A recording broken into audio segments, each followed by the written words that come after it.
Hello everyone, hope you're having a great day. Today I've got a pretty cool product to review. It's the new DJI Mini 4 Pro drone. I'm really excited about this. It's actually the first kind of real, not toy drone that I've ever flown before or purchased. So let's go ahead and see what's inside the box.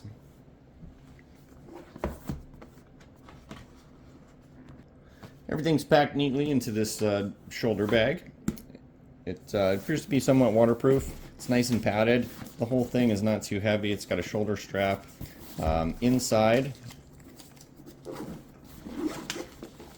we have all the accessories that it comes with, as well as the drone and the batteries. Okay, so here's everything that comes with it out of the bag, except for obviously the scale, which is mine. Here's some quick manuals. They're pretty much worthless. You're way better served just going on through the DJI app and going to the online manual and reading that. There's a ton of information in there. I purchased the Fly More Plus package, so that comes with 3 batteries that are the larger capacity batteries. When you're using those batteries, the total weight of the drone is over 249 grams, just something to be aware of. There are 3 sets of propellers, the screwdriver, USB-C to USB-C, USB-A to C, and then I purchased the package with the R2 remote. It is fully integrated. You don't need to use your cell phone or anything like that with it unless you want to. And then lastly, the drone itself. Before you take the blade protector off, look at it really carefully. Just look at it all the way around, see how these blades fit underneath it here. Nothing's pinched. You can move everything, but they're protected. These are on the top. They fit nicely underneath here. There's a little divider there. Just check it all out, how it fits on there, and then you can take and snap this button open, and then it comes off. Again, just look at how it fits on there. It fits really snugly, and it matches all these contours really well. If you don't have it perfectly aligned, it'll be difficult to snap back together. If you do like I did and just pop it off, take a look at it, you'll be searching the internet for a video on how to put that back on there correctly the first time. So take that off, unfold the drone, top legs full back, front ones pop out forward, and there you have it. Pretty exciting. The last thing to do before you power the drone on is take off the gimbal protector. And then out of the box, there's going to be a piece of foam back here that's wedged in behind that keeps everything stable during shipping. So you're going to want to make sure that all of that stuff is out and that there's nothing hindering any movement or anything like that. You want to set it down in a clear spot. First thing you're going to want to do when you get everything is charge everything up. Put all 3 batteries into the hub, plug it into a PD30 or USB 3.0 power delivery, and it'll charge all the batteries. The way that it charges them is it detects which battery is at the fullest state of charge, and it starts charging that battery first, so that hopefully it can produce a fully charged battery in the shortest amount of time if you're running through battery.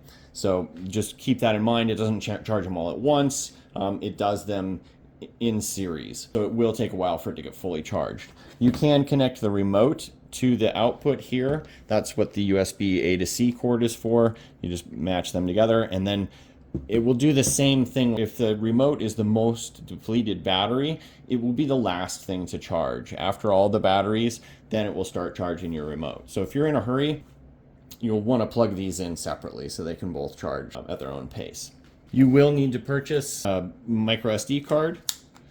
I have the 128 gigabyte as well as the 256.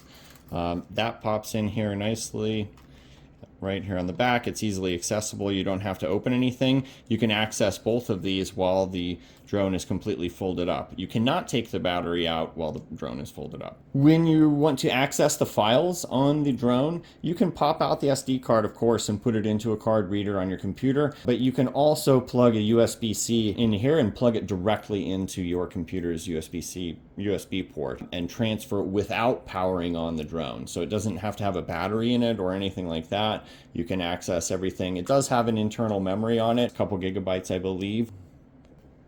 So if you're in the United States and you are a new recreational drone pilot, that means somebody who's just flying for fun. You're not doing it while you're at work or while you're being paid to do something. It is purely for recreational flight. But while everything is charging up, I recommend you go to the FAA's website and you can look up FAA Trust, and that's TRUST, administrators.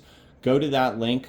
There's a really easy test that you take. It's almost impossible to fail. It takes like 10 minutes. You've passed that, and then you can take the number from that, go to the FAA and register your drone. It's really simple to register it for recreational flight. All you need is the model number and the serial number if your drone is remote ID compatible. So this being a brand new kind of flagship drone, of course, it is remote ID compatible.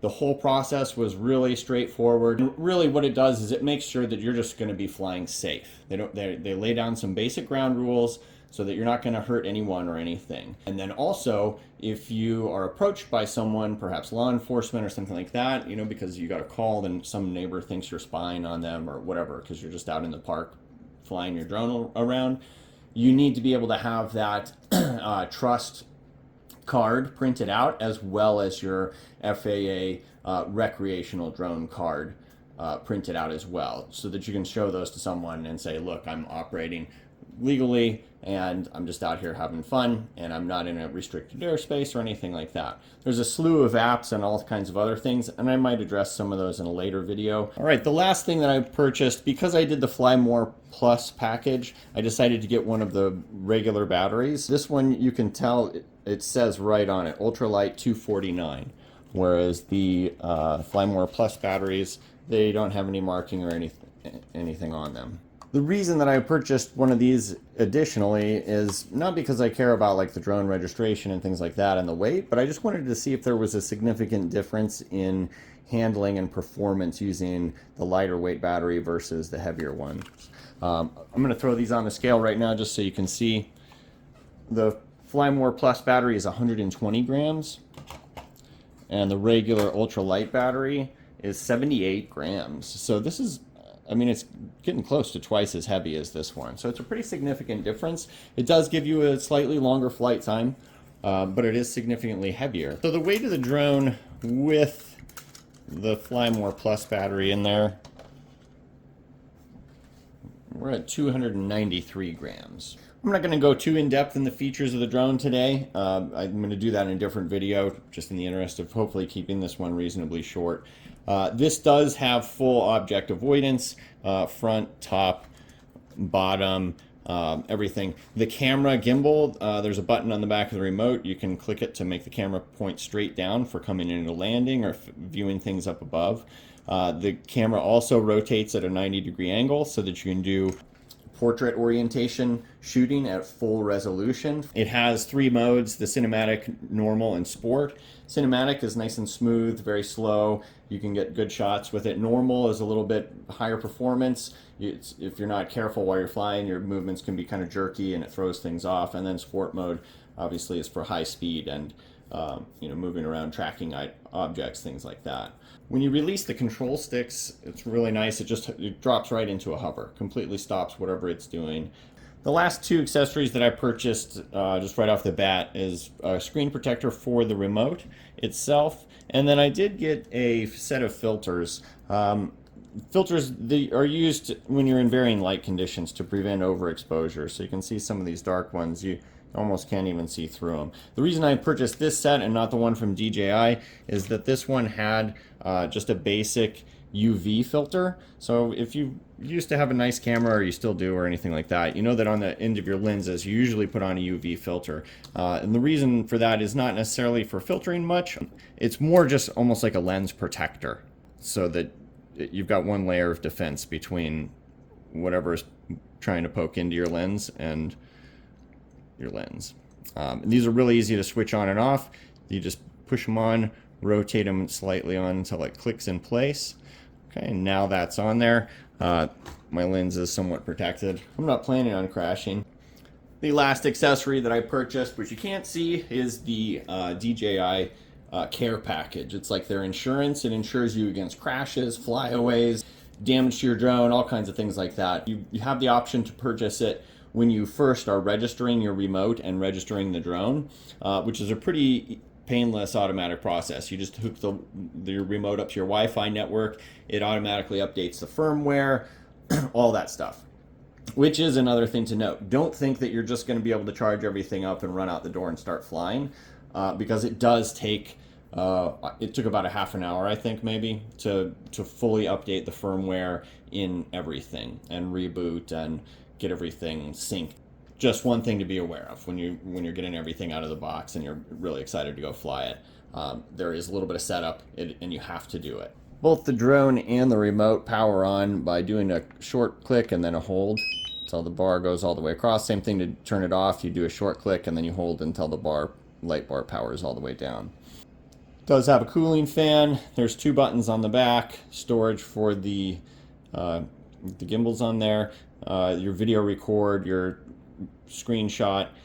This one zooms during video. You can zoom in and out. This one does your gimbal pan up and down.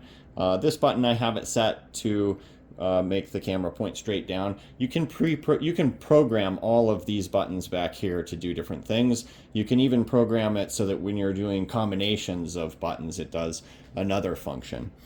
There's a ton of information that gets displayed on the remote screen, so it's really worthwhile to just power everything on and sit here and just look at all the settings and just play with it and while you're at home and you have the leisure of going through all the menus, just so that you have a basic familiarity, because like I said, there's a lot of information that comes up on here and you're not going to be able to pay attention to all of it if it's your first time flying a drone. I've flown with this a little bit. I've done it in full sunlight. It seems to work pretty well. The brightness on this display is good.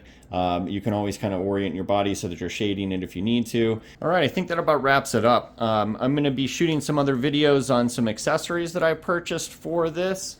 They include this Thor Claw, which is a neck lanyard for the remote that holds it horizontally, some sun shields, the propeller guards, and then 2 different hard cases that are pre-cut and ready to go for the DJI 3 or 4. I'll put the links down to everything below, so if you're interested in seeing any of that stuff or seeing some follow-ups on the DJI or some footage that I've shot flying it, go ahead and feel free to click those links. And as always, I'll try and find some affiliate links for all the products that I'm showing here today, including the kitchen scale, which I think is a good one.